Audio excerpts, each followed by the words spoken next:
नमस्कार विद्यार्थी मित्रांनो, श्रीनिश नर्सिंग क्लासेसमध्ये तुम्हा सर्वांचे मनपूर्वक अभिनंदन। आज आपण बघणार आहोत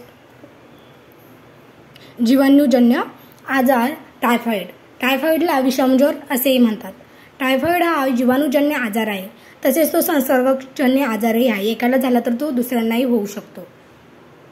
टायफॉइडचा जीवाणू साल्मोनेला टायफी या जीवाणूमुळे विषमज्वर हा आजार होतो। या जंतूचा आकार हा दंडाकृती आहे। 95% रुग्णांमध्ये साल्मोनेला टायफीमुळे हा आजार होतो। आता बघूया टायफॉइडची लक्षणे। टायफॉइड या आजारामध्ये भरपूर ताप असतो, विशेषतः दुपारी ताप हा जास्त असतो। 104 फॅरेनहाइट इतका ताप चढतो। त्याचबरोबर पोटदुखी, मळमळ, अतिसार, काही वेळेस अंगावर गुलाबी पुरळ असतात, नाडीचा वेग कमी होतो, चेहरा डोळा लाल भडक होतो, भूक मंदावते, डोकेदुखी, अंगदुखी, नंतर ओटीपोटात दुखणे यांसारखी लक्षणे यामध्ये दिसतात। टायफॉइड या आजाराचे अधिशयन काल हा 10 ते 14 दिवस असतो। कमीत कमी 3 दिवस व जास्तीत जास्त 3 आठवडे याचे जंतू हे शरीरामध्ये राहतात। स्वच्छ परिसर, सांडपाण्याची व मलमूत्राची विल्हेवाट योग्य पद्धतीने लावली जाते, तेथे हा आजार कमी प्रमाणामध्ये पसरतो।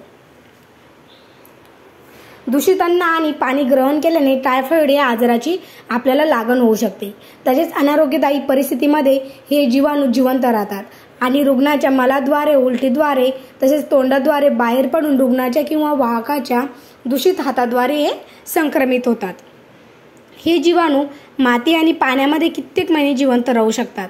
तसेच सांडपाण्यावर वाढविलेल्या कच्च्या भाज्यांमधून सुद्धा टायफॉइड या आजाराचा संसर्ग पसरू शकतो। मित्रांनो, आताच आपण बघितले की टायफॉइड हा आजार दूषित अन्न आणि पाणी ग्रहण केल्याने होतो, तसेच मलाद्वारे, उलटीद्वारे, याचे दूषित हाताद्वारे याचा संसर्ग होतो। तसेच हा आजार आजारी रुग्ण व वाहकामुळे पसरू शकतो। जोपर्यंत मूत्र व शौचामध्ये जंतू आहेत तोपर्यंत हा आजार पसरण्याची शक्यता त्या रुग्णाद्वारे जास्त असते। तसेच हे जीवाणू माती आणि पाण्यांमध्येही कित्येक महिने जिवंत राहू शकतात आणि ज्या सांडपाण्यावर वाढवलेल्या पालेभाज्या असतात त्या भाज्यांमधूनही टायफॉइड या आजाराची लागण आपल्याला होऊ शकते। आता बघूया टायफॉइडवरती लसीकरण। टायफॉइडचे लसीकरण आपण जर का केले तर आपल्याला त्यापासून 3 वर्ष संरक्षण मिळतात। भारतामध्ये सध्या 3 प्रकारच्या लसी उपलब्ध आहेत: मोनोव्हॅलेंट, बायव्हॅलेंट आणि टॅब व्हॅक्सिन। याची मात्रा बघूयात। एकूण 2 मात्रा आहेत 4 ते 6 आठवड्याच्या अंतराने। तर हे त्वचेखाली येतात 0.5 ml। बूस्टर डोस हा दर 3 वर्षांनी घ्यावा लागतो।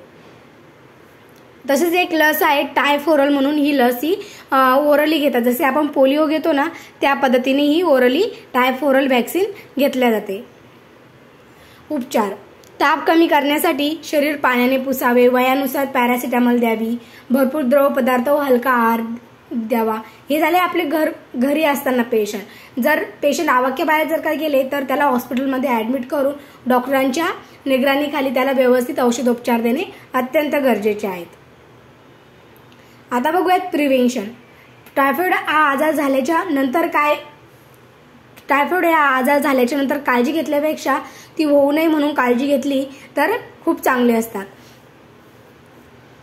अगोदर आहेत लसीकरण। आपण लसीकरणमध्ये बघितले की भारतामध्ये 3 प्रकारच्या लसी अवेलेबल आहेत: मोनोव्हॅलेंट, बायव्हॅलेंट आणि टॅब व्हॅलेंट। ते लसीकरण करून घेणे, तसेच शुद्ध व निर्जंतुक पाणी पिणे। म्हणजे टायफॉइड हा आजार हा अस्वच्छ पाणी पुरवठा, तसेच दूषित अन्न या पदार्थांमुळे पसरतात। त्यामुळे शुद्ध आणि निर्जंतुक पाणी, तसेच उघड्यावरील पदार्थ न खाणे, वैयक्तिक स्वच्छता राखणे, सांडपाण्याची योग्य विल्हेवाट लावणे, स्वच्छ कपडे घालणे या कारणामुळे आपण टायफॉइड हा आजार रोखू शकतो। आपल्याला ते होऊ देऊ शकत नाही।